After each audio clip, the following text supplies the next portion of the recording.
ओम नमः सिद्धिभ्यां। ओम नमः सिद्धिभ्यां। ओम नमः सिद्धिभ्यां। निर्मल ज्ञान परिठिया कम कलंक डहेवी। अपल दौजेड़ परु ते परम पेड़वेवी। सब करम मल का नाश कर हर प्राप्त कर निज आत्मा। जो लीन निर्मल ध्यान में नम कर निकल परमात्मा। संतप्यमान जिनके गुणों के गान में वे वर्णमान विचरे हमारे।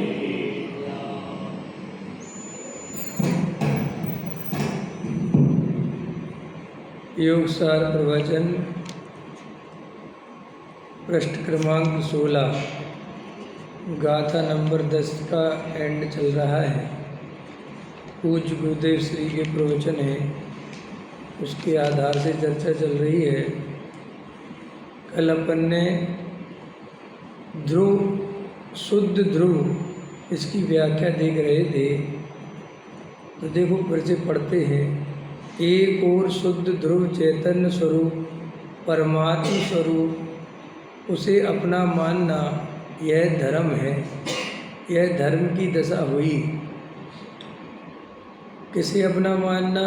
शुद्ध ध्रुव चैतन्य स्वरूप, और इससे विरुद्ध मंदिर जाने का भाव, पूजा यात्रा के विकल्प, ये विभाव दशा हुई। जहाँ तक पूर्णता नहीं होती वहाँ तक ये व्यवहार भाव आए बिना नहीं रहते, परंतु ये मुझे लाभदायक नहीं। जैसे चैतन्य वस्तु है वैसे शरीर आदि जड़ वस्तुएं भी हैं, वैसे ही स्वभाव भी हैं और पर तरीके के व्यवहार भी हैं। ज्ञानी उन्हें स्वयं नहीं मानते। उन्हें कमजोरी के कारण ये भाव आते अवश्य हैं, परंतु उन्हें हितकारी नहीं मानते। ये अपन ने कल चर्चा पढ़ी थी। देखो क्या कहते हैं, एक और शुद्ध। तो शुद्धता के दो अर्थ जानना चाहिए। एक तो होती है द्रव्य की शुद्धता और एक होती है पर्याय की शुद्धता। तो जो पर्याय की शुद्धता होती है वो अशुद्धता के अभाव पूर्वक आती है। पहले पर्याय में मलिनता है, फिर पर्याय से मलिनता मिटेगी, फिर शुद्ध होगी। तो पर्याय की शुद्धता अशुद्धता के अभाव से पैदा होती है, जबकि जो द्रव्य की शुद्धता है वो कभी अशुद्धता रूप नहीं हुआ, उसमें कभी अशुद्धता नहीं आती। वो जो द्रव्य है वो शाश्वत शुद्ध है। और मज़ेदार बात है, जो द्रव्य शाश्वत शुद्ध है वो मैं हूँ, वो मेरा स्वरूप है। वो जो पर्याय की जो मलिनता है, जो पर्याय की अवस्था है उत्पाद व्यय, वो मेरी अवस्था नहीं है, वो मेरा स्वरूप नहीं है। वो होता मेरे ही द्रव्य के आधार से है। अपन ने बताया था वस्तु में 3 प्रकार की अवस्थाएं हैं। एक अवस्था का नाम उत्पाद है, एक अवस्था का नाम व्यय है और एक अवस्था का नाम ध्रुव है। तो जो उत्पाद और व्यय है वो निरंतर क्षणिक उत्पन्न होता है और नष्ट होता है, उत्पन्न होता है और नष्ट होता है। और एक है ध्रुव तत्व, जो कभी न नष्ट होता है न उत्पन्न होता है, और वो ध्रुव के आधार से ही उत्पाद व्यय हो रहा है। आधार क्या है उत्पाद व्यय होने का? वो ध्रुव। अब वो ध्रुव उत्पाद व्यय रूप उसका आधार है, और अपन को उस ध्रुव की पहचान नहीं है। जिसके आधार से वो उत्पाद व्यय हो रहा है, अपन की नज़र उस पर नहीं जा रही। अपन की नज़र काय पे जा रही है? उत्पाद व्यय, उत्पाद व्यय, उत्पाद व्यय। अपन ये भूले ही जाते हैं कि उत्पाद व्यय के बीच में एक ऐसी वस्तु है जो उत्पाद व्यय रूप नहीं हो रही है, और वो वस्तु ही उत्पाद व्यय का आधार है। जैसे जानना, देखना, ये पर्याय का स्वभाव, जानना देखना जीव का स्वभाव, लेकिन ये जानने देखने वाला कोई तत्व है, वो मैं हूँ। जानना देखना तो एक समय की पर्याय है, लेकिन उस पर्याय का आधार कौन है? जिसमें से प्रति समय जानना जानना जानना जानना जानना हो रहा है, वो ध्रुव तत्व है। उसमें से पर्याय व्यक्त होती रहती हैं और नष्ट होती रहती हैं, व्यक्त होती हैं और नष्ट होती हैं, व्यक्त होती हैं और नष्ट होती हैं। तो वो जो व्यक्त और नष्ट होती हैं वे तो पर्याय हैं, और जो पर्याय जिसमें से आती हैं वो कौन है? वो आधार क्या है? वो आधार, वो द्रव्य। तो उत्पाद व्यय ध्रुव युक्तम सत सत द्रव्य लक्षणम। द्रव्य का लक्षण क्या बताया? जिसमें निरंतर उत्पाद होते हुए भी जो निरंतर ध्रुव है, जो सत है, जिसकी सत्ता का अभाव, उत्पाद व्यय होते हुए भी उसका अभाव नहीं हो, उसका नाम द्रव्य है। आया समझ में? ये पूरे वस्तु का स्वरूप है, और ये एक द्रव्य की बात नहीं है, ये सभी द्रव्यों की बात है। द्रव्य और ध्रुव अलग अलग है। ध्रुव उसका एक गुण हो गया, व्यवस्था। ध्रुव माने स्थिर रहने वाला, और द्रव्य माने अनंत गुणों का पिंड। तो जो अनंत गुणों का पिंड, उसका नाम द्रव्य। और वो द्रव्य कैसा है? ध्रुव है, नश्वर नहीं है, क्षणिक नहीं है। समझ में आया? नष्ट होने वाला नहीं है। और उस द्रव्य की जो उत्पन्न होने वाली क्षण क्षणवर्ती पर्याय हैं, वे कैसी हैं? वे उत्पाद व्यय वाली हैं। जैसे अभी अपन को ये मनुष्य पर्याय हुई, तो ये 20, 25, 50 साल बाद नष्ट हो जाएगी। समझ में आया? फिर दूसरी पर्याय कोई मिल जाएगी। ये पूछ रहा हूँ, द्रव्य और ध्रुव में अंतर है ये? अरे एक ही चीज़ है, क्या करना अंतर का? तो नहीं, द्रव्य तो अनंत गुणों का पिंड का नाम द्रव्य, और ध्रुव उसकी एक विशेषता, उस द्रव्य की एक विशेषता का नाम ध्रुव। और ऐसी उस द्रव्य में अनंत विशेषताएं भरी पड़ी हुई हैं, समझे? प्रत्येक द्रव्य में। तो ऐसा नहीं हो सकता जीव जो है 6 द्रव्य तो 6 है ना? हाँ, तो सारे थोड़े ध्रुव तो सब द्रव्य ध्रुव है, ध्रुव है क्या? सब ध्रुव है, सब प्रत्येक द्रव्य ध्रुव है। ध्रुव, अरे आकाश द्रव्य नष्ट थोड़ी हो रहा, काल द्रव्य नष्ट थोड़ी हो रहा। धर्म में तो सब द्रव्य शाश्वत हैं, अनादि अनंत हैं। तो ऐसा ही जैसे सभी द्रव्य अनादि अनंत हैं और शुद्ध हैं, अशुद्धता नहीं आती, ऐसे ही मैं भी अनादि अनंत शुद्ध तत्व हूँ। जैसे अन्य द्रव्य शुद्ध तत्व है ना, ऐसा मैं भी एक द्रव्य हूँ। और जैसे उनमें उत्पाद व्यय हो रहा है, ऐसा ही मेरे में भी उत्पाद व्यय हो रहा है। समझे? मेरी सत्ता भी उतनी ही मजबूत है जितनी सत्ता अन्य द्रव्य की। जैसे इस माइक को नष्ट नहीं करा जा सकता, ऐसे मुझे भी नष्ट नहीं करा जा सकता, बस मेरे रूप बदल सकते हैं। तो माइक को तोड़ मरोड़ सकते हो, लेकिन उसकी मूल सत्ता को खत्म नहीं कर सकते। तुम एक उद्गल परमाणु को नष्ट नहीं कर सकते। तो एक उद्गल परमाणु क्या है? द्रव्य है। वो जो एक उद्गल परमाणु है, तुम्हें देखने में तो लगेगा एक उद्गल परमाणु तो आँखों से भी दिखाई नहीं देता, बहुत छोटा है ना उद्गल परमाणु। तो तुम कहोगे साहब ये, लेकिन सुनो, उसमें अनंत गुण हैं। इसमें एक उद्गल परमाणु में, और वे अनंत गुण हैं। और उस उद्गल परमाणु को सारे लोक के द्रव्य मिलके कुचलें, हाथी के पैर के नीचे कुचलवाओ, घन से कुचलो, समझ में आया? वो नष्ट होने वाला, क्योंकि भाव का अभाव नहीं होता। तो और अभाव का कभी, तो जो द्रव्य है उसका कभी अभाव नहीं हो सकता, क्योंकि वो शाश्वत है। और जो अभाव है वो कभी उत्पन्न नहीं होता, इसलिए 6 द्रव्य से कभी कोई 7वां द्रव्य नहीं होता। 6 द्रव्य हैं तो वे 6 ही हैं, सब अपने अपने में स्वमग्न हैं। तो उत्पाद वे ध्रुव, तो ध्रुव तत्व कैसा है? अब उसमें से जो 4 द्रव्य हैं, धर्म अधर्म आकाश काल, वे तो स्वभाव रूप परिणमन करते हैं, उनमें विभाव नहीं होता, उनमें विपरीतता नहीं आती। वो जैसे हैं अनादि काल से अनंत काल तक वो वैसे ही है। ठीक है। अब जो जीव और पुद्गल 2 द्रव्य बचे, जीव और पुद्गल द्रव्य में विभाव रूप परिणमन करने की शक्ति है। विभाव रूप समझ गए? जीव अपने स्वभाव से विपरीत परिणमन करता है। मोह राग देश जीव का स्वभाव नहीं है, फिर भी अपन मोह राग देश रूप परिणमन कर रहे हैं, इसका नाम विभाव। ऐसे ही जो पुद्गल है वो परमाणु रूप रहना चाहिए, लेकिन वो स्कंद रूप हो जाता है, ये उसका विभाव है।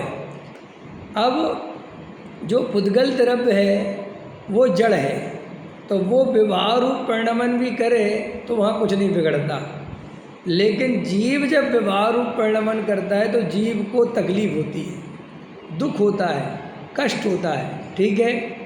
इसलिए सारा उपदेश किसके लिए है? जीव के लिए। समझाना किसके लिए?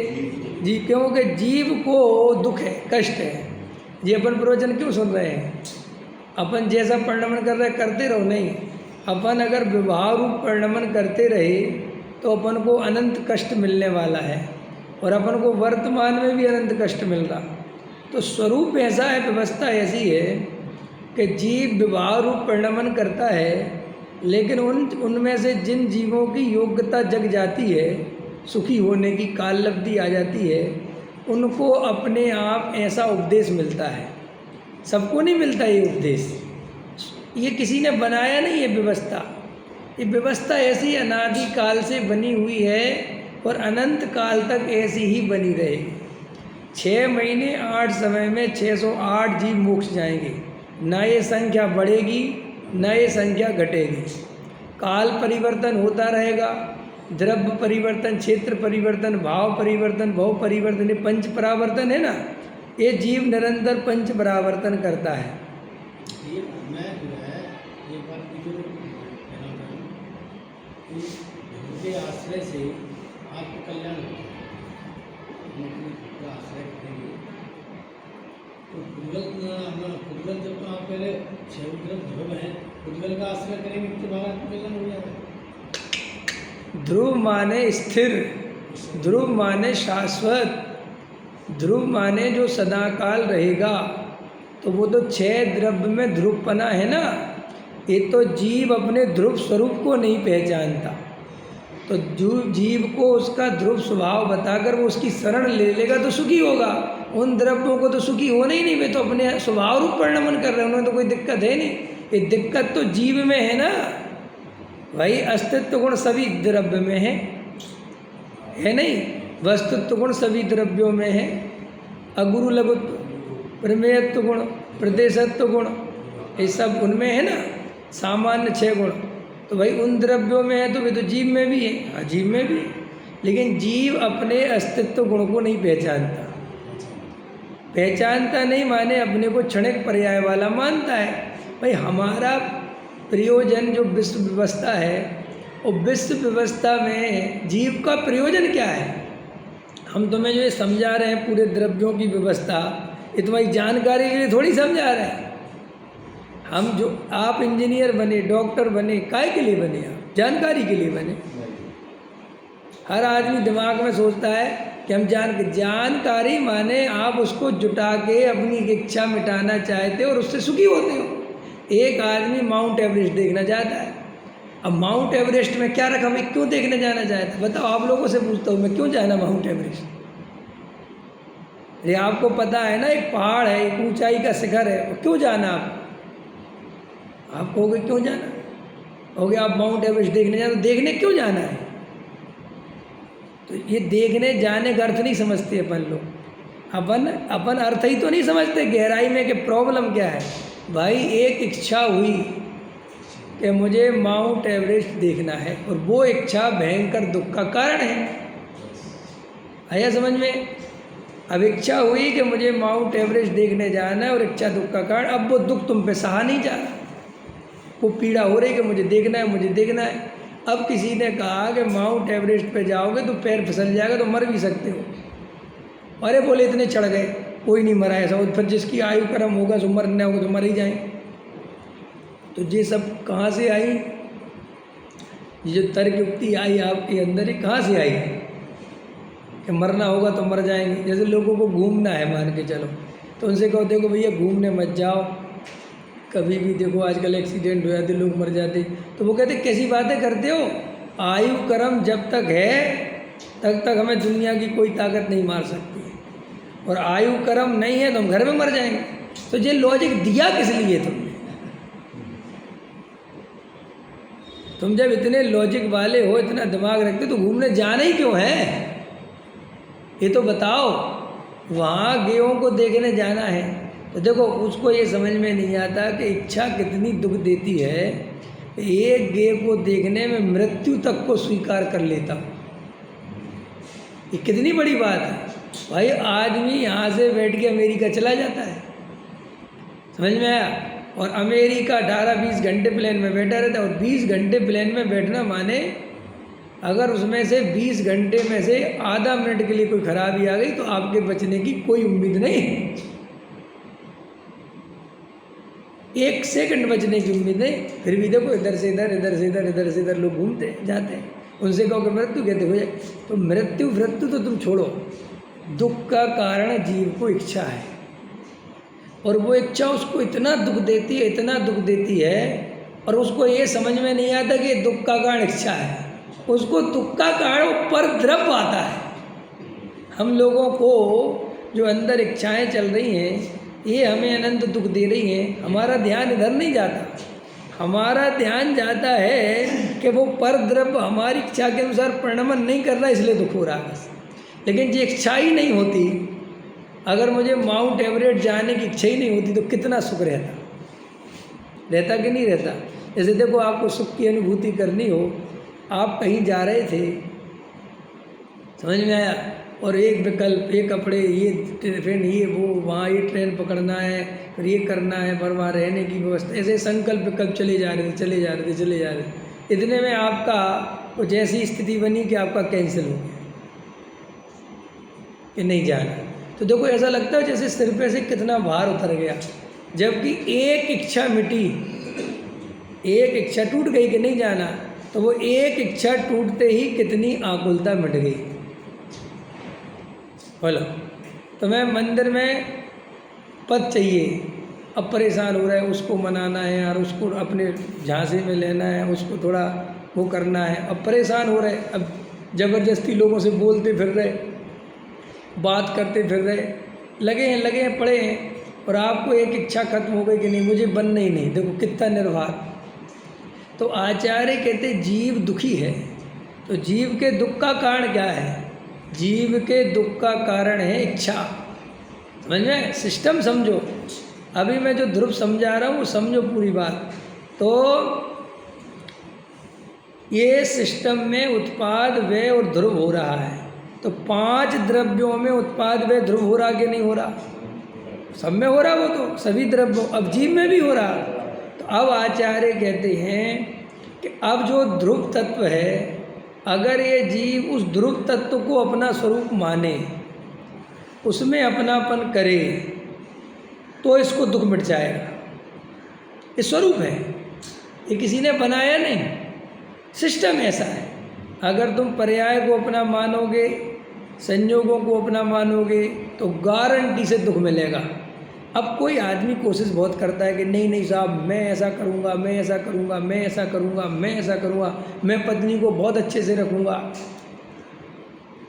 मैं पत्नी को बड़ा प्रेम करूँगा तो वो मेरे अनुकूल रहेगी। ये महामिथ्यात्व।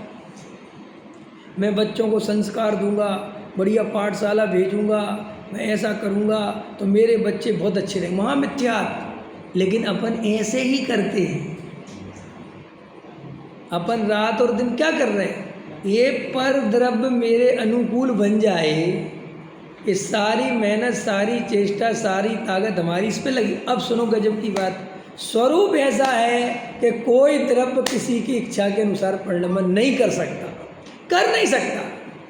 मैं कितना ही चाहूँ कि मैं अपनी पत्नी की इच्छा के अनुसार परिणमन कर जाऊँ, मैं कर नहीं सकता। अच्छा, क्यों नहीं कर सकते? मेरी पत्नी कहे कि सुबह 5 बजे उठ के बैठ जाओ, मुझे दिनचर्या दे दे, ठीक है, और मैं उस दिनचर्या को फॉलो कर लूँ, तो मैं पत्नी को खुश कर दूंगा कि नहीं कर दूंगा? बता, कर पाऊंगा कि नहीं कर पाऊंगा? आप लोग बताओ। ये तुम्हारा पति, या समझ लो तुम्हारी पत्नी, बिल्कुल तुम लिख के दे दो कि तू सुबह 5 बजे ऐसे उठेगी, ऐसे काम करेगी, ऐसा नाश्ता बनाएगी, ऐसा खाना बनाएगी, ऐसी पूजा करेगी, ऐसे स्वाध्याय करेगी, फिर ऐसे आएगी, फिर ऐसे करेगी, और मैं जो कहूँगा वो करेगी, ठीक है, और वो राजी हो जाए, एग्रीमेंट लिखवा लो। मैं तो कहता हूँ ठीक है, लिखवा लो, 2 दिन के लिए लिखवा लो। फिर भी अगर वो तुम्हारी इच्छा के अनुसार परिणमन कर जाए तो जो कहो वो हार जाऊंगा। क्यों? कि जब वो तुम्हारी इच्छा के अनुसार परिणमन करेगा तब तक तुम्हारी इच्छा बदल जाएगी।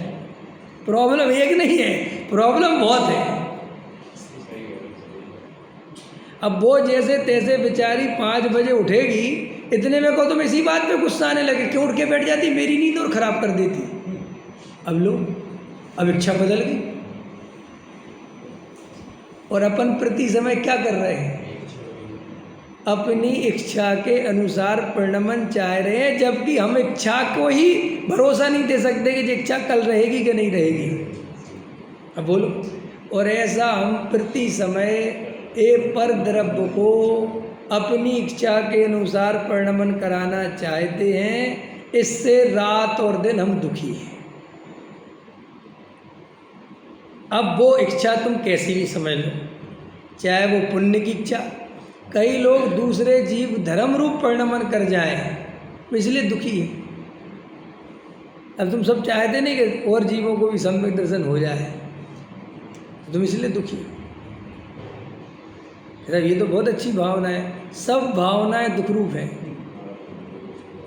क्योंकि तुम पर द्रव्य को अपने अनुसार परिणमन कराना चाहते हो। तुम चाहे तो सारी दुनिया आलू खाना बंद कर दे, मांस मछली खाना बंद कर दे, सब नॉनवेज खाना बंद कर दे। शेर जो है नमोकार मंत्र बोलने लग जाए, हम कहोगे साहब इसमें क्या बुराई? बहुत बुराई है। ये स्वरूप नहीं है वस्तु का, तुम वस्तु के स्वरूप के खिलाफ सोचते हो। तो साहब मांस मछली खाने वाला हाँ स्वरूप है, वस्तु का स्वरूप है। कैसा स्वरूप है भाई? नरक निगोद जाना है जिसे, वो मांस मच्छी नहीं खाए, सब तपस्या नहीं करे, नहीं करे तो कैसे जाएगा बताना? और जब सबरे ही छोड़ देंगे तो नरक का होगा क्या, जो इतना बड़ा बना रखा है अपन ने? कौन जाएगा वहाँ? कितने बिल है नरक में पता है आपको? हैं? बिलों की संख्या पता है? एक नरक के एक बिल, एक नरक, सबके बिलों की संख्या भी लिखी है। पर उन बिलों में रहेगा कौन जब कोई नरक नहीं जाएगा तो? सब पुण्य छोड़ दें, आत्मा में चले जाएं। पुण्य भी आश्रव है, बंद है, फिर स्वर्गों का क्या होगा? बोलो। सब कुगुरु कुदे कुशास्त्र को छोड़ दें, फिर जब व्यंतर भूत 50 कौन बनेगा? भैया एक भी व्यवस्था अव्यवस्था नहीं है, तू अपनी मति व्यवस्थित कर। बड़े पंडित साहब कहते थे जगत तो बिल्कुल व्यवस्थित है, अव्यवस्था तो तेरी मति में है। समझ, तेरी मति अव्यवस्थित है, जगत तो बिल्कुल व्यवस्थित है। कोई चीज़ जगत में ऐसी हो ही नहीं रही जो नहीं होनी चाहिए, बिल्कुल होने योग्य हो रहा है। समझ में आया कि नहीं? अपन को लगता है अरे हमारे पास तो कोई शक्ति नहीं है, तो हम परद्रव्य को अपनी इच्छा के अनुसार परिणमन कराना चाहते, सरकार बदलना चाहते हैं। क्या नहीं बदलना चाहते हम? और बताओ, जिनको बदलने की शक्ति थी वे दीक्षा लेके चले गए। हद है भाई, नहीं चले गए भाई? तीर्थंकरों के पास जगत को बदलने की शक्ति थी, ठीक है नहीं? महावीर को वैराग आ गया तो ऐसी कहानी लिखी कि उस समय जे अश्वमेध होते थे, हवन, हाँ, नरमेध होते थे, मनुष्यों तक की बलि दे देते थे। तो महावीर बहुत दुखी हो गए जी वेद परंपरा से। ये कौन सी परंपरा हो? क्या क्या बोल रहा था मैं, क्या करते थे, हवन, अश्वमेध यज्ञ, समझ में आया, ये अश्वमेध यज्ञ। तो महावीर बहुत दुखी हो गए, अरे रे रे, कैसा जगत है, कैसा स्वरूप है, और दीक्षा लेके चले गए। ठीक है कि नहीं? तो दीक्षा लेनी चाहिए थी कि रुकवाना चाहिए था? भाई तीर्थंकर थे, सम्राट थे, समझ में, तो सबसे पहले तो दादागिरी करनी थी कि बंद करो, एक भी नहीं होना चाहिए। लेकिन ऐसा नहीं हुआ। क्या करा उनने दीक्षा, जगत का स्वरूप देखा, अरे रे रे रे, ये तो बैंक और स्वरूप और दीक्षा ले ली। आप समझ रहे हैं? हमारे तीर्थंकर हमें जगत को बदलने की प्रेरणा नहीं देते हैं। एक भी तीर्थंकर कहीं पे लिखा किसी शास्त्र में उनने जगत को बदलने की चेष्टा करी?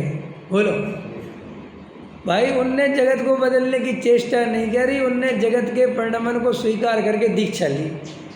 और हम क्या करते रात और दिन? मंदिर में बन जाए तो मंदिर बदलना चाहते हैं, सेठ बन जाए तो समाज बदलना चाहते हैं। बोलो नहीं कर रहे कि 24 घंटे का? पंडित बन जाए तो समाज सुधारक बनना चाहते हैं, त्यागी वृत्ति बन जाए तो दुनिया को त्यागी वृत्ति बनाना चाहते हैं। हम आलू छोड़ दें तो दुनिया आलू छोड़ दे, हमने कोई काम तो सब छोड़ दें, हमने निर्वृत्ति ले ली तो सारी दुनिया निर्वृत्ति ले ले। भाई हम दूसरे द्रव्यों का परिणमन क्यों कराना चाहते हैं?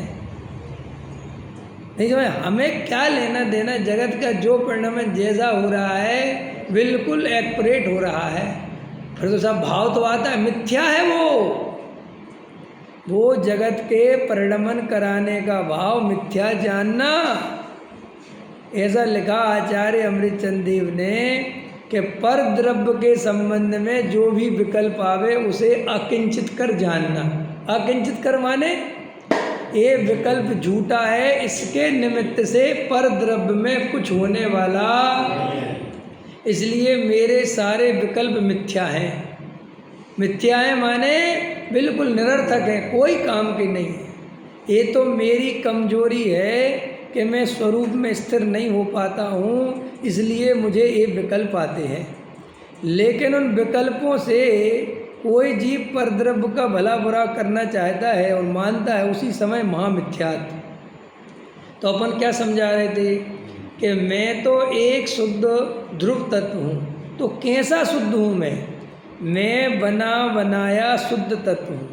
मेरे में शुद्धता प्रकट नहीं होनी, जो पर्याय की शुद्धता है वो मेरी शुद्धता नहीं है। जो पर्याय में मलिनता है वो मलिनता मेरी नहीं है। ठीक है, देखना ध्यान से, कल अपन चल रहे थे ना, तो स्वरूप में क्या हुआ? 6 द्रव्य हैं, उसमें एक जीव द्रव्य है और एक पुद्गल द्रव्य। ठीक, अब जीव द्रव्य में अपना उत्पाद व ध्रुव है और पुद्गल में अपना उत्पाद व ध्रुव है। इस बिल्कुल स्ट्रक्चर है वस्तु का। तुम अपना दिमाग बिल्कुल होशियारी मत बनाओ, कोई दम नहीं है, बिल्कुल अनादि अनंत नित्य ये वस्तु का स्वरूप बना बनाया है। केवल स्वीकार करोगे तो सुखी होगे, 1.5 अकल लगाओगे तो जैसे अनंत काल से दुख भोग रहे हो ऐसा और अनंत काल दुख भोगने को तैयार हो जाओ, बिल्कुल हो जाओ। साहब मैं बिल गेट्स बनूंगा, मैं साहब एलन मास्क बनूंगा, बन जाओ, हमें कोई दिक्कत नहीं। लेकिन सुखी नहीं हो गए, लिख लो, सुखी नहीं हो सकते। लेकिन साहब क्या बात करते हो, विश्वास नहीं हो तो जाके एलन मास्क का इंटरव्यू ले आओ। और अगर वो सुखी हो गया था तो मंगलयान पे जाने की तैयारी क्यों कर रहा? बेचारा अब 4थी शादी कर रहा, बताया आपको, 3रा तलाक उसका सेट हो रहा, 12 बच्चे हो गए उसके। जो 12 बाल बच्चे करता फिरे, शादी पे शादी करता फिरे, वो सुखी आदमी है। सुख का ये लक्षण हो सकता है। इस आदमी को तुम सुखी मानोगे कि अंदर मानसिक कितना संतोष होगा कि बेचारा परेशान चल रहा है। बोलो, अब अभी उसकी वो तैयारी चल रही, उसको मंगल ग्रह है ना, उसको वहाँ पे प्लॉट खरीदने हैं, उसको वहाँ पे प्लेटिंग करनी, उसको बना रहा है, वो तैयारी कर रहा है।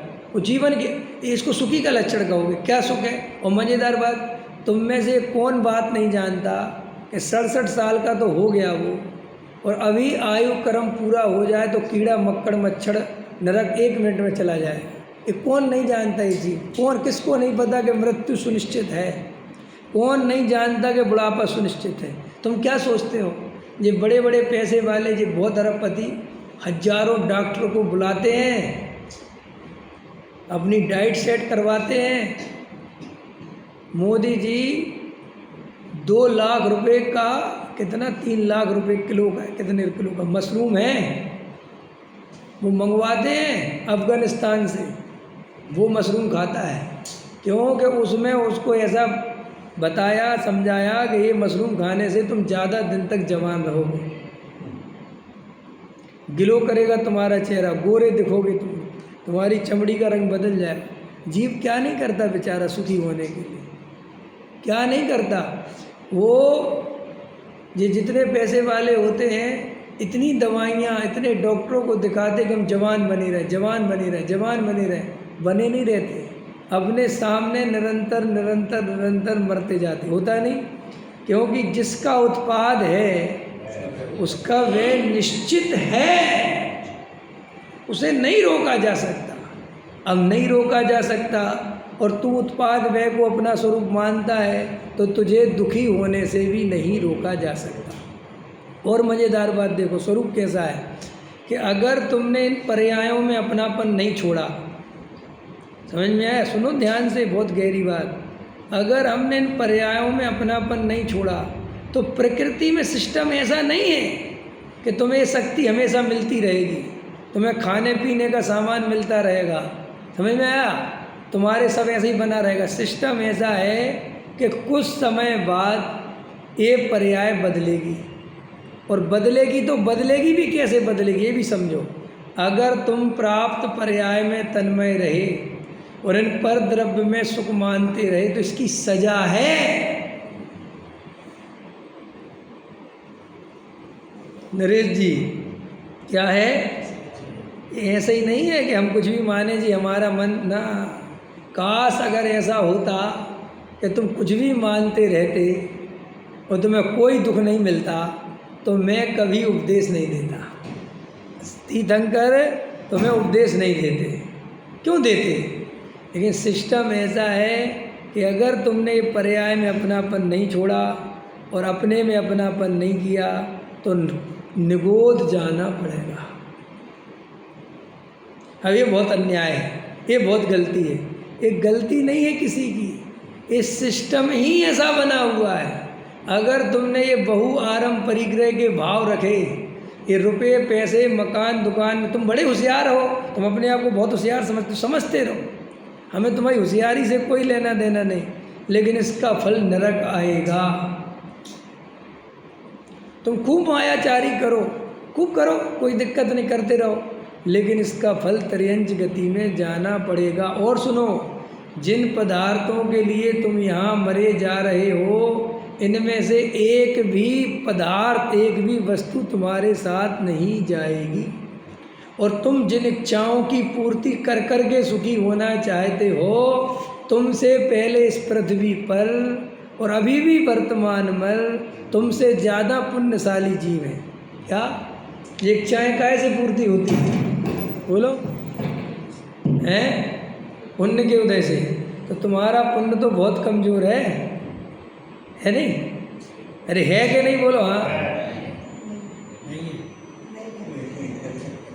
वो जिस अपेक्षा कह रहे हो उस अपेक्षा तो तुम ठीक कह रहे हैं, लेकिन हम जिस अपेक्षा कह रहे हो उस अपेक्षा सोचो। तुम चाहते हो कि मेरा 200 गज का मकान बन जाए, ज़मीन से बढ़िया कोठी बन जाए, नहीं बन सकती, फ्लैट में रहना पड़ेगा, क्योंकि तुम्हारा इतना पुण्य का उदय नहीं। समझना ध्यान से मैं जो कहना चाहता हूँ। तुम चाहते हो कि मैं विदेश घूमे आऊँ, लेकिन तुम्हारे पास इतना पैसा नहीं है। तुम चाहते हो कि मेरा जो है बहुत इज्जत दौलत शोहरत मेरी हो जाए, मैं ऐसी गाड़ी में निकलूँ कि लोग मेरे को देखें। समझना ध्यान से मैं जो कह रहा हूँ। ये सब इच्छाएं पुण्य के उदय में पूरी होती हैं। अब मज़ेदार बात है, जिनका पुण्य का उदय है और जिनकी ऐसी इच्छाएं पूरी हो रही, वे हमसे ज़्यादा दुखी हैं, वे और ज़्यादा परेशान। क्यों? ये परेशान क्यों है ज़्यादा? बताओ बस जी, परेशान क्यों है? है। और इच्छा जा रहा है और आगे और इच्छा है। हाँ, इसका अर्थ समझ गए कि नहीं समझ में आया? इसका मतलब स्वरूप एक ऐसा भी सिस्टम है स्वरूप में कि अगर तुम्हारा ज़्यादा पुण्य का उदय आएगा तो तुम सुखी नहीं होगे, दुखी हो। लोगों के दिमाग में क्या बैठा हुआ है कि पुण्य का उदय आएगा तो मन जाएंगे, नहीं है स्वरूप ऐसा। पुण्य का उदय अगर एक लिमिट से ज़्यादा आने लगे तो आदमी की ज़िंदगी महा दुखी हो जाती है। नहीं समझ में आया? वो राजा वाली कहानी सुनी आप? एक राजा था और उसने घोषणा करा रखी थी कि हमारे राज्य में खबर पटवा दो, सारे गांव-गांव खबर भेज दो कि कोई आके जितनी ज़मीन दौड़ के नाप लेगा। समझ में आया? वह शर्त है कि लौट के वापस उसी जगह आ जाए तो उतनी ज़मीन उसकी। तो एक गांव में एक खबर पहुंची, वो दूर था कोई गांव, राज्य की सीमा पे था। बहुत दिनों बाद ये खबर पहुंची तो वो उसने कहा ये तो भागा बेचारा वहाँ से फटाफट ऐसी बात सुने तो भागा। और भागा तो जब गांव सूचना दी कि एक आदमी आ रहा है सीमा से और वो ज़मीन नापेगा, तो गांव वाले अपने राज्य के सीमा पे, माने जहाँ से राजा का दरबार या जो भी समझ लो चालू होता है, वहाँ खड़े हो गए कहे के लिए, उस आदमी के स्वागत के लिए। वो आदमी आया दौड़ के, उसने देखा इतने सारे लोग खड़े क्यों हैं भाई? तो आए तो सबने ताली बजाई, आओ आओ। मैंने कहा यार सब ताली क्यों बजा रहे? तो बोले तुम लोग मेरा स्वागत क्यों कर रहे हैं? बोले इसलिए कर रहे हैं कि लौट के नहीं जा पाओगे। क्या कहा? लौट के नहीं जा पाओगे, यहाँ जो आया है ज़मीन लेने वो आगे लौट के मिलेगा। क्यों? बोले बस इतनी बात है, जाओ नापो ज़मीन। तो राजा ने कहा चलो भाई चालू करो। तो बोले राजा सच बात है, दोगे ना? अरे बिल्कुल पक्का, लिख ले, रख ले। राजा के वचन को ऐसा है क्या? और सारी प्रजा के सामने दे रहे, तुझे नाप तू तो उसको झंडे दे दिए। समझ में आया? बोले झंडे साथ में रख, थैले में भर के, और भाई चाय पानी नाश्ता भी बेचारे रखा। अब दौड़ना चालू किया। अब तो हर जहाँ दौड़ता जाए आधा किलोमीटर पे एक झंडा, फिर एक झंडे से काटता जा रहा। और बेचारा ये सोचे दौड़ते दौड़ते कि पानी पीऊँगा इतने में तो आधे एकड़ नप जाएगी, तो बेचारा पानी भी नहीं पिया।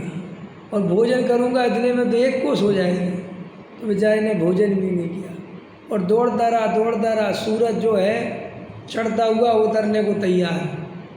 तो मन में सोचता रहा कि अब बस थोड़ी और फिर लौटता हूँ, क्योंकि लौटना भी तो है, लेकिन लालच। तो दौड़ता रहा और लौटने को जैसे हुआ फिर लौटा, तो बस सीमा पे आते ही वो जहाँ उसको लौटना था वहाँ के गिरा, मर गया तुरंत। तो राजा ने कहा ये भी गया। तो वो एक कहानी क्या कहती है कि तुम्हें जब ये मौका मिलता है पुण्य के उदय में कि कर ले तो इच्छाओं की पूर्ति जितनी कर सकता है, उस दिन तुम्हारी मौत सुनिश्चित है।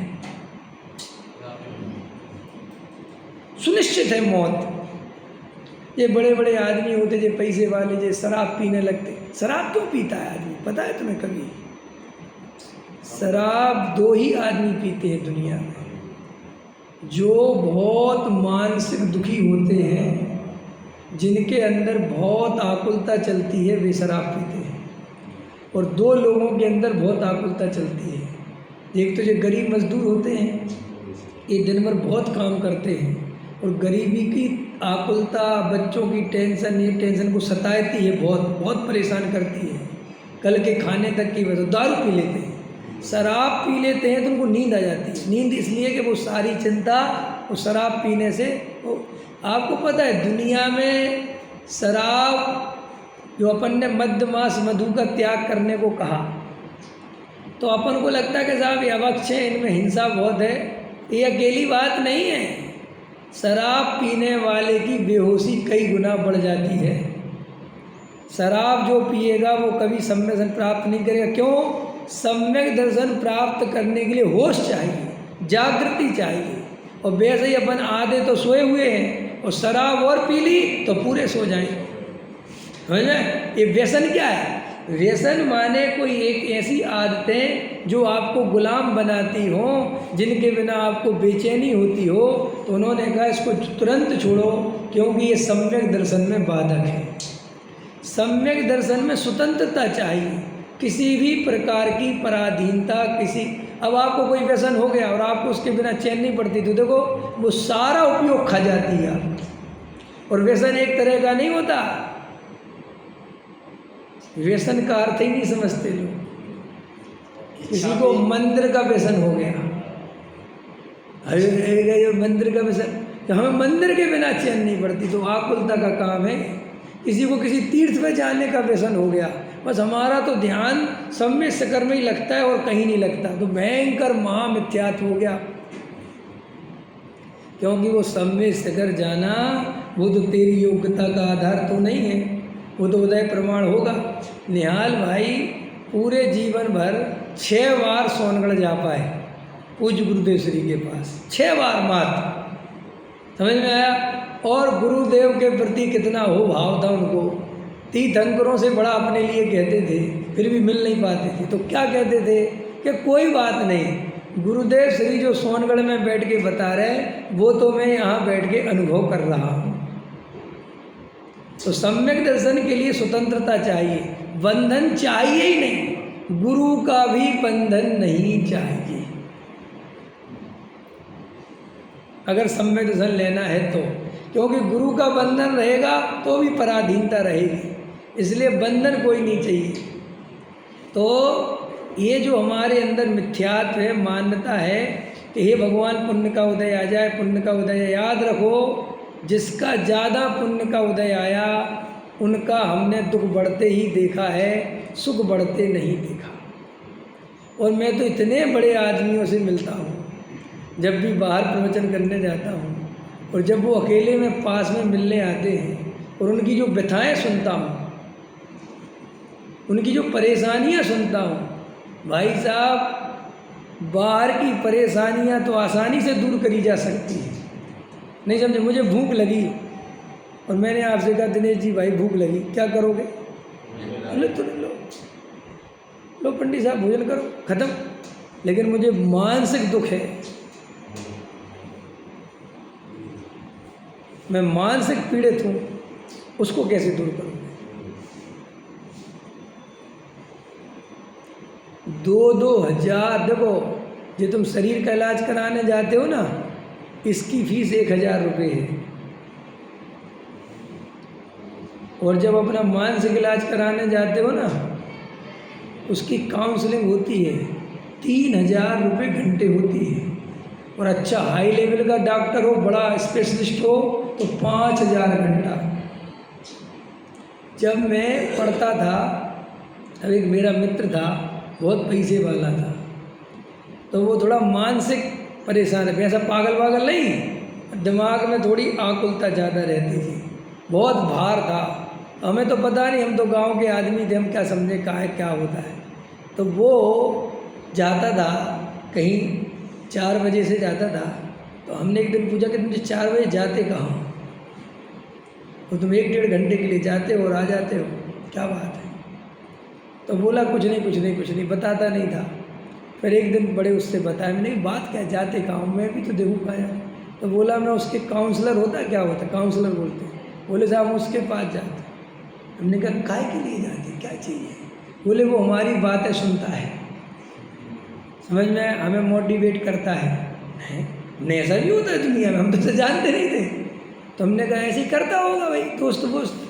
तो मैंने कहा कुछ फीस भी लेता है? उस समय की बता रहा हूँ, 20 साल पुरानी बात। तो बोले 2,000 रुपये घंटे लेता है।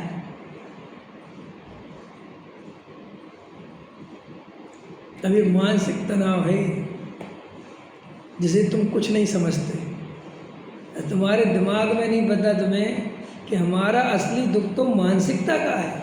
ये जो बाहरी चीज़ें हैं ये बहुत मायने नहीं रखती हैं, ये तो पागलपन है सब। तुम्हारे पास 10,000 का मोबाइल है, ठीक, पुण्य का उदय कम है, और एक के पास 5 लाख का मोबाइल है। पुण्य का उदय किसका ज़्यादा है? 5 लाख वाले का कि 10,000 वाले का? स्वाभाविक है, आप कहोगे भाई 2 लाख 5 लाख का फ़ोन जिसके, लेकिन आकुलता ज़्यादा किसको है? क्योंकि जो 10,000 वाला वो तो कहीं भी रख लेता है फ़ोन, उसे कोई ज़्यादा फिक्र ही नहीं है, वो तो ध्यान भी नहीं देता। लेकिन जिसके पास 5 लाख का है उसके तो भाई साहब बहुत सावधान है। और सुनो, मैं कल परसों एक मित्र को बता रहा था अपने, कभी भी ज़िंदगी में तुम अपने को करोड़पति जब समझना जब तुम 50 करोड़ खड़े खड़े खर्च कर सकते हो। क्या अरविंद जी, आप करोड़पति नहीं हो, भ्रम में मत रहना। 2 4 10 करोड़ रुपया इकट्ठा करने से कोई करोड़पति नहीं हो जाते। बहुत लोगों की मान्यता गलत है कि 10 करोड़ हो गया। अरे 10 करोड़ हो गया, लेकिन 10,000 रुपये भी सोच समझ के खर्च करने पड़ते हैं। अगर अभी तुम्हारा 500 का नोट कम हो जाए तो आप उल्टा पड़ जाए तो क्या बात के करोड़पति। करोड़पति को किसे कहना कि जब 10-20 करोड़ वो यूँ ऐसा चुटकी में उठा ले जा और उसे बिल्कुल विकल्प नहीं आवे, तब उसे करोड़पति जानना। तो फिर तुम कितने पति हो? दिनेश जी आ गए। 1000 पति हो तुम कि क्यों कि तुमसे अभी मैं 50-100 रुपये मांगूँ, 200-500 रुपये मांगूँ तो तुम खट से निकाल के दे दो, और ये भी नहीं कहोगे कि वापस दे देना, विकल्प भी नहीं आए। तो तुम इतने ही पति हो बस। समझ में आया? लखपति कौन? जो लाखों रुपए ऐसे ही बहा दे और जिसे कोई विकल्प नहीं है, उसे लखपति जानना। मुकेश अंबानी है करोड़पति, वो भी अरबपति नहीं है, करोड़पति है कि वो 10, 20, 50, 100 करोड़ रुपए वो ऐसे ही लुटा सकता है, बिल्कुल 1 सेकंड नहीं लगाया। आया समझ में? तो अपन तो सबसे बड़ी गलती ये करते हैं कि एक तो अपन करोड़पति हैं नहीं समझ में आया। जैसे अपन ने कैसे भी जोड़ ताड़ करके दिमाग लगा लगू के 25 लाख की गाड़ी खरीद लाए। कितने लाख की? 25। अब जोड़ तोड़ के लोन फोन लेके जो भी जुगाड़ करके, अब वो 25 लाख की गाड़ी में तुम्हारी पूरी ज़िंदगी मानसिकता वैसी डेवलप हो जाएगी, क्योंकि तुम्हारी उतनी हिम्मत तो थी नहीं। अब उसमें एक स्क्रैच लग गया तो तुम्हारी आत्मा में स्क्रैच लग गया। इतने कमज़ोर हो तुम, क्योंकि तुम्हारी उतनी हिम्मत नहीं है उसको झेलने की। समझ में आया? लेकिन आजकल आदमी मानसिक तनाव लेने के लिए तैयार है, क्योंकि वो दूसरे मुझे सुखी समझें, इस चक्कर में बहुत दौड़ लग चुकी है और बड़े लेवल पे लग चुकी है। मैं अंदर मानसिक दुखी कितना ही रहूं वो चल जाएगा, लेकिन मुझे 25 लाख की गाड़ी में निकलूंगा तो मुझे लोग सुखी समझेंगे। आजकल तुम लोगों की बातें देखते हो, आदमी गप्प मारना बहुत सीख गया, झूठ बोलना बहुत सीख गया। समझ में आया? डॉक्टर साहब एक बहुत अच्छा किस्सा सुनाते। इंदौर में कोई आदमी, या जयपुर का ध्यान नहीं, कोई एक आदमी डॉक्टर साहब के पास आया और डॉक्टर साहब से बोला कि मुझे जो है 10,000 रुपये की ज़रूरत है, मुझे चाहिए। तो दादा के पास तो थे नहीं पैसे,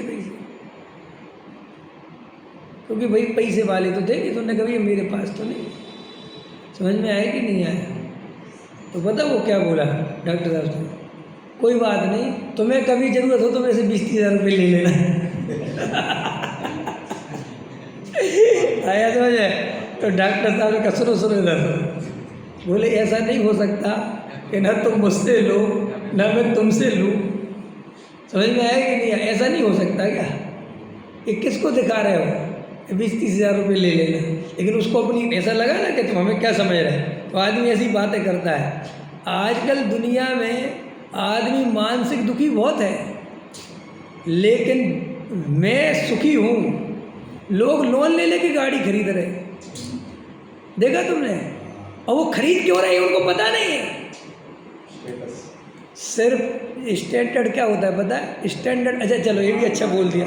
ये स्टेटस मेंटेन करना क्या होता है बताओ, इसका अर्थ बताओ। ये अंग्रेज तुम्हें खा जाएंगे। स्टेटस मेंटेन करना मतलब क्या? किसी ने सोचा आज तक? जे अपन कहते स्टेटस मेंटेन करना, स्टेटस मेंटेन करना माने शुद्ध हिंदी में बोलो ये। मान वाली बात है। शुद्ध हिंदी में स्टेटस मेंटेन करना माने दूसरे को सुखी दिखाने की चेष्टा करना। मैं यही समझा रहा हूँ कि हमारी पूरी जिंदगी दूसरे को सुखी दिखाने में एक तो ये हो गया चलन, दूसरा चलन दूसरे को धर्मात्मा दिखाने की होड़ लग गई। ये सब अपन बर्बादी की ओर है। ये जो सम्यक दर्शन नहीं हो रहा, आत्मानुभूति नहीं हो रही, क्यों नहीं हो रही है? क्योंकि हमारी सारी चेतना, हमारी पूरी शक्ति तो पर को प्रभावित करने में जा रही है। दूसरे मुझे कुछ समझें, कुछ मुझे समझें। ये रुपया पैसा मकान दुकान इकट्ठा करके सोचता है मैं शक्तिशाली हो जाऊंगा। तो शक्तिशाली होना क्यों है? ताकि लोग मुझे कुछ समझें। ये पूरा जीवन हमारा ऐसे ही बर्बाद हो रहा है। अब मैं जो समझा रहा था कि मैं जो समझाना चाह रहा था वो अभी भी नहीं आ रहा है पूरा बात। वो ध्रुव उत्पाद व्यय ध्रुव। अब जो उत्पाद व्यय है वो क्षणिक है। क्षणिक है माने वो सारी अवस्थाएं क्षणिक हैं, वो शाश्वत नहीं हैं। अब अपन लोगों को अगर सुखी होना है तो वो ध्रुव तत्व को पहचानना है। ध्रुव तत्व समझ गए? ध्यान से देखो, ये शरीर ठीक है, शरीर के अंदर आत्मा ठीक है, ये असमान जाति पर्याय ना, असमान जाति पर्याय समझ गए? कल कोई बहन पूछ रही थी, असमान जाति माने पर्याय माने दो द्रव्य अलग अलग जाति के हैं और उनको मिलके जो पर्याय दिखती है उसका नाम असमान जाति पर्याय। तो ये पुद्गल द्रव्य है शरीर और आत्मा जीव द्रव्य है, और दो द्रव्यों को मिलके जो एक दिखता है इसका नाम मनुष्य, इसका नाम असमान जाति पर्याय। अब देखना ध्यान से। अब ये असमान जाति पर्याय में तुम्हें उस चीज को पहचानना है जो नष्ट नहीं होगी। ये तुम्हारा टारगेट है। और मज़ेदार बात है, तुम कहोगे छटनी कर दो, तुम सोचोगे छटनी कर दूं, शरीर को अलग कर दूं, आत्मा को अलग कर दूं, मोह राग द्वेष को अलग कर दूं, फिर मैं ध्रुव तत्व तुम्हारी हथेली पर रख दूं कि लो जे रहा तुम्हारा ध्रुव तत्व, इसमें अपनापन कर लो।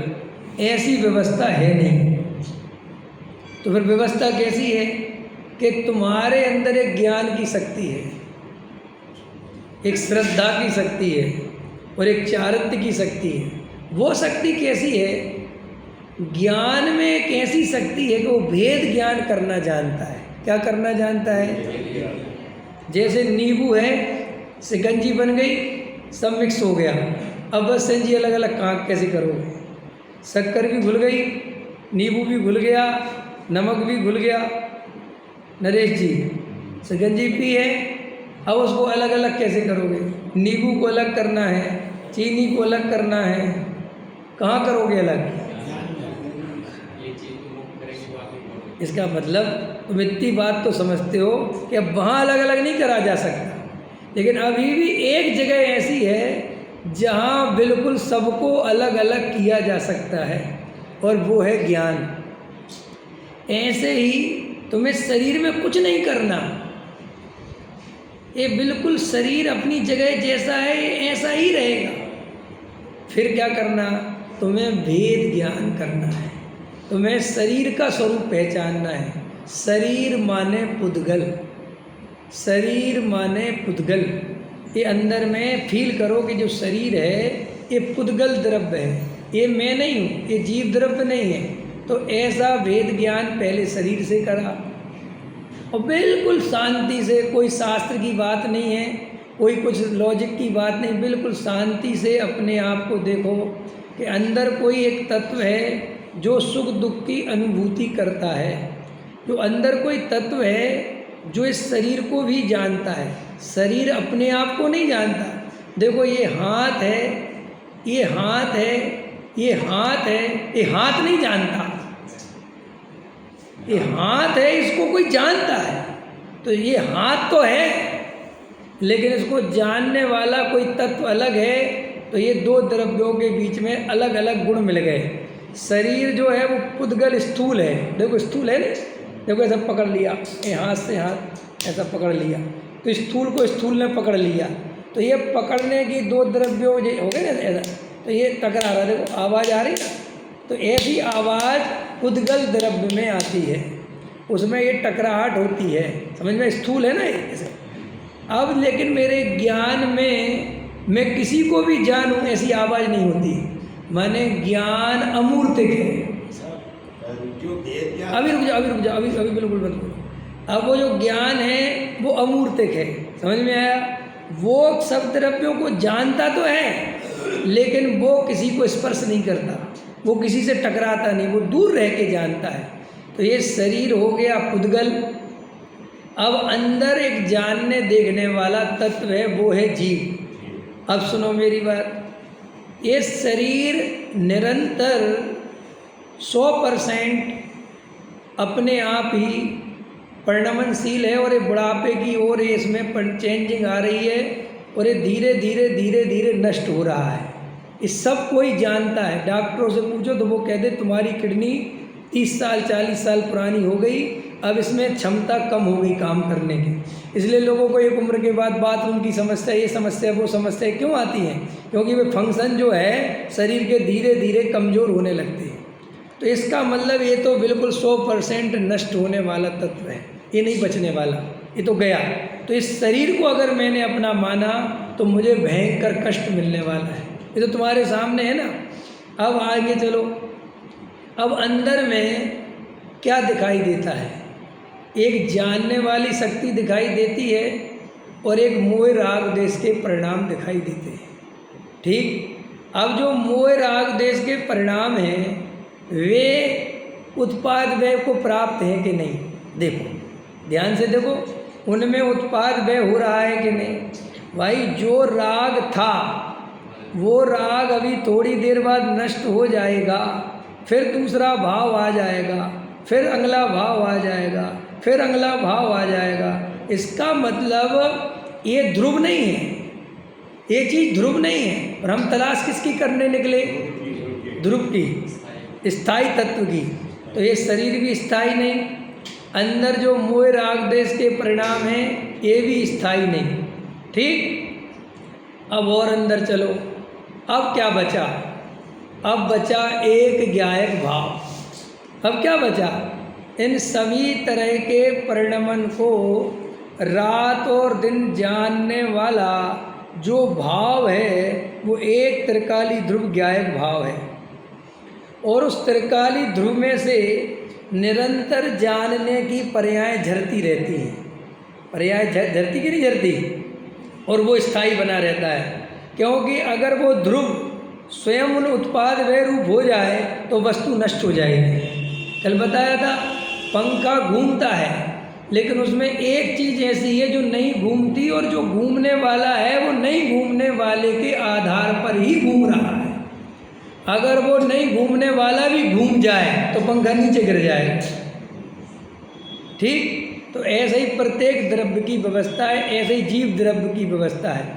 अब जब जीव उस ध्रुव तत्व को पहचान लिया, क्या हो ये जो अब उस ध्रुव तत्व की पहचान क्या है?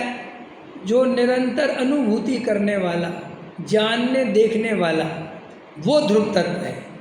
अब वो ध्रुव तत्व जो जानने देखने वाला तत्व है, उसमें जो पर्याय हो रही हैं, उन पर्यायों में जो दुख हो रहा है, हमें दुख कहाँ हो रहा है? पर्याय में। अब देखना ध्यान से, अब तो पर्याय में ध्रुव के होते हुए दुख क्यों हो रहा है? अभी प्रश्न है, ये समझने लायक बात है। वो इसलिए हो रहा है, उन पर्यायों को ध्रुव का परिचय नहीं है। श्रद्धा को जिसके आधार से वो टिकी हुई है, उस बेचारी को उसका ही पता नहीं है, ठीक है। और श्रद्धा में से निकली पर्याय, श्रद्धा में से क्या निकली? पर्याय। और वो पर्याय जो परद्रव्य है उन्हें अपना मानती है। जो निकली वो ध्रुव तो ज्यों कहते हो रहा, लेकिन जो पर्याय निकली वो पर्याय उन पर द्रव्यों को क्यों मानती है? क्योंकि उस ज्ञान ने उस गायक का परिचय श्रद्धा को नहीं कराया। आया समझ में कि नहीं? भाई लड़की शादी हो के ससुराल गई तो किसके पैर छुएगी? कि जिसके पति बताएगा कि जी हमारे जीजा श्री ये पैर छू लेगी, ये अपने नंदो ये पैर छू तो छू लेगी, ऐसे ही होगा ना। लेकिन उसका पति जिसको मना कर देगा तो वो नहीं छुएगी। भाई पत्नी किसकी आज्ञा में रहेगी? पति। और फिर जो सास ससुर की भी जो आज्ञा में रहती तो किस आधार से रहती है? पति के आधार से। क्यों? पति सास ससुर की आज्ञा मानता है तो फिर मुझे भी सास ससुर की आज्ञा माननी चाहिए। बात खत्म, क्लियर हो गई। तो जो ज्ञान है वो जन्मों जन्मों से गेयों को अपना मानता है। माने गेयों को अपना मानता है, माने गेयों में ही लगा रहता है। वो ज्ञान जहाँ से पैदा हो रहा है उसकी दृष्टि उस गायक पर नहीं जा रही। समझ में आया? तो अब क्यों नहीं जा रही? क्योंकि वो पर द्रव्यों में रात और दिन जानने में व्यस्त है। ठीक। अब ये स्वाध्याय क्या है, ये पूजा पाठ भक्ति क्या है? देखना गजब गजब की बात। वो ज्ञान गायक की तरफ मुड़ जाए उसके लिए साले उपक्रम है, और कुछ नहीं है। ये पूजा पाठ भक्ति और कुछ है ही नहीं है। गुरु की सेवा, ये पंडित जी फलाना जी शास्त्र जी, कुछ नहीं। सिर्फ इन सब बातों का इतना सा उद्देश्य है कि इस जीव का जो ज्ञान गेयों में जा रहा है उनमें पागलपन करके लगा हुआ है, ये जीव का ज्ञान उन गेयों से हटकर भेद ज्ञान करता हुआ गायक की तरफ आ जाए और वो श्रद्धा को गायक का परिचय हो जाए और वो श्रद्धा गायक में अपनापन कर ले तो क्या हो गया? कुछ बोले? क्या हुआ? सम्मेलन हो गया। सरल है, अब समझ में आया, पकड़ में आया। अब हुआ क्या गलती कि काम तो करना था ही, अब लेकिन ये बीच में पुण्य महाराज टपक गए और इन पुण्य महाराज ने जीव को गड़बड़ घोटाले में डाल दिया। आया समझ में? अब वो बेचारा इतना काम करना था जिससे इसको मुक्ति मिल जाती। एक काम करने के चक्कर में जो काम असली था और बाहर में इतने काम बता दिए, ये काम करने के चक्कर में पूजा क्यों कर दी? करनी तो इसीलिए थी, लेकिन वो किसी ने कह दिया पूजा करने से पुण्य बनता है। सो वो बेचारा वो भूल ही गया कि मैं पूजा काहे के लिए करने आया था। अब वो पूजा काहे के लिए करने लगा? पुण्य के लिए। कल पुण्य की कहानी समझाई थी ना, पुण्य कहाँ से स्टार्ट होता है। तो ऐसे हमारा पूरा जीवन। फिर ये क्रियाकांड क्या है? ये भोजन नहीं करना, उपवास करना, व्रत करना, निर्वृत्ति है क्या ये सब? कि भैया ये सब ये है कि जीव को ज़्यादा से ज़्यादा अपनी आत्मा का अनुभव करने का टाइम मिले, उसका परद्रव्य में समय नहीं जाए, इसके लिए था। लेकिन हुआ क्या कि वे व्रत उपवास ही धर्म बन गए। वो जो डिब्बी थी जिसमें हीरा रखना था, तो हीरा तो गायब हो गया, वो डिब्बी को संभालते फिर रहे। बस इसलिए हम लुट गए। और ऐसे कितने बार लुटे? ये कहाँ लिखा? हम ऐसे लुटे कहाँ लिखा? मुनिव्रत धार अनंत बार, ये लिखा है।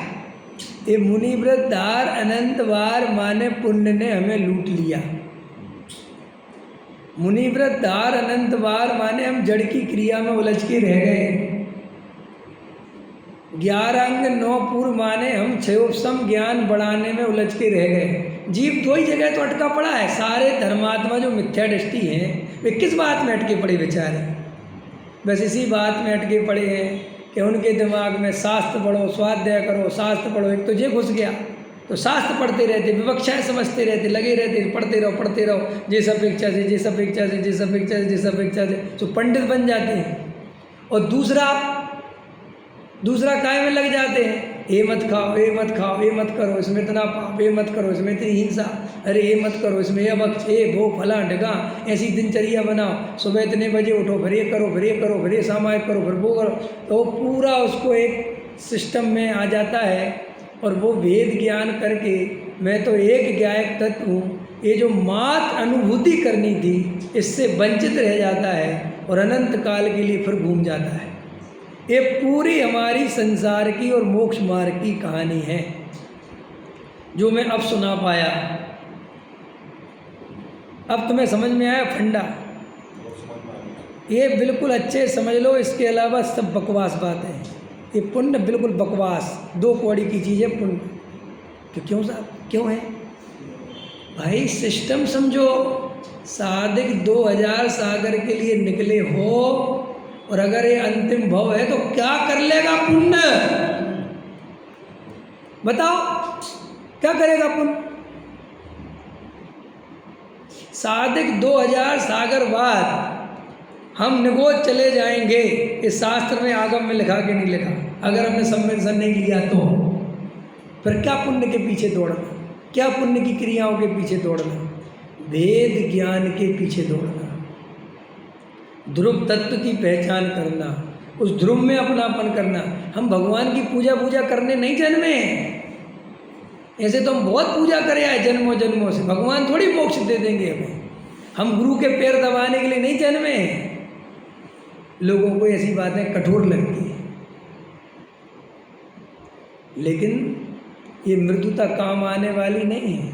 ये तुम्हारी सरलता काम आने वाली। कई लोग बड़े सरल होते, बड़े सरल होते, बड़े भावुक होते, हमारे गुरु जी, हम तो गुरु के चरणों में बिछ जाए। बिछ जाओ, कोई दम नहीं है, बिछ जाओ, अनंत बार बिछे इस भाव में और बिछ जाओ।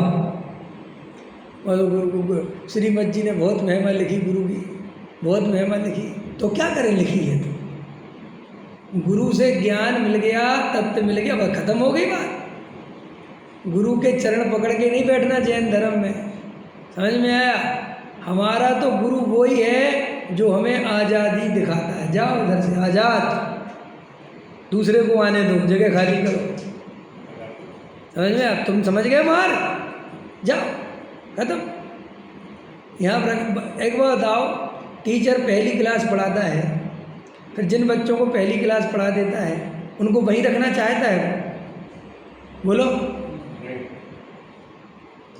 क्या कहता है? अगर उस बच्चे का मोह हो जाए उस टीचर से और वो कहे सर हम तो आपको छोड़ के नहीं जा सकते, हमें तो पहली क्लास फिर से पढ़ना है, तो वो चपात मारेगा, पागल है? अरे पहली क्लास पढ़ाई तुझे इसलिए थी कि तू दूसरी में चला जाए। आया समझ में? और वो ही बच्चा क्यों, जब जो तुम्हारे क्या आते हैं 10th आती है तो वो फेयरवेल होता है ना, कभी कभी स्कूल बदल जाते 10th से दूसरी स्कूल में, तो फेयरवेल कर देते बच्चों की, तो बच्चे रोते, बड़े आंसू निकलते हैं, बहुत आंसू निकलते, मोह हो जाता है ना अपने टीचरों से। लेकिन देखो वो टीचर भी जानता है ठीक है क्षणिक रोना आ रहा है, रो ले, लेकिन यहाँ पकड़ के मत बैठ जाना, निकल यहाँ से जा। और देखो टीचर अपनी आंखों के सामने कितने बच्चों को निकाल देता है, और जब तक पढ़ाता है वे बच्चे उसे जान से प्यारे होते हैं। आपको पता है टीचर का बच्चों से बहुत गहरा संबंध हो जाता है। अगर ऐसा मौका पड़ जाए कि बच्चे को बचाना पड़े और टीचर को जान देना पड़े तो टीचर अपनी जान दे दे, ऐसा मोह हो जाता है। फिर भी कितना गजब है कि वो बच्चा निकलता है तो टीचर को खुशी होती है, बहुत अच्छा। और वो 90% से पास हो जाए तो और ज़्यादा खुशी होती है, बहुत ही अच्छा। समझ में आया? और वो अगर टीचर से भी अच्छा मैथ्स करने लग जाए तो टीचर को और ज़्यादा खुशी होती, वाह वाह। समझ आए? तो वो दुखी नहीं होता अगर असली टीचर हो। ऐसे ही गुरु से शिष्य आगे निकल जाए तो गुरु को बहुत खुशी होती है। नहीं समझ में आया? कभी कभी डॉक्टर साहब जब अपने कुछ शिष्यों को याद करते थे हृदय से तो कहते थे मेरे से भी बढ़िया प्रवचन करता है, मैं इतना अच्छा नहीं समझा सकता, वो समझा सकता है। समझ में आया? जितना अच्छा न्याय मैं नहीं समझा सकता मेरा वीर सागर समझा सकता है, ऐसा बोलते थे। जितनी अच्छी प्राकृत मुझे नहीं आती वो सुदीप जी को आती, ऐसा बोलते थे और प्रसन्न होते थे।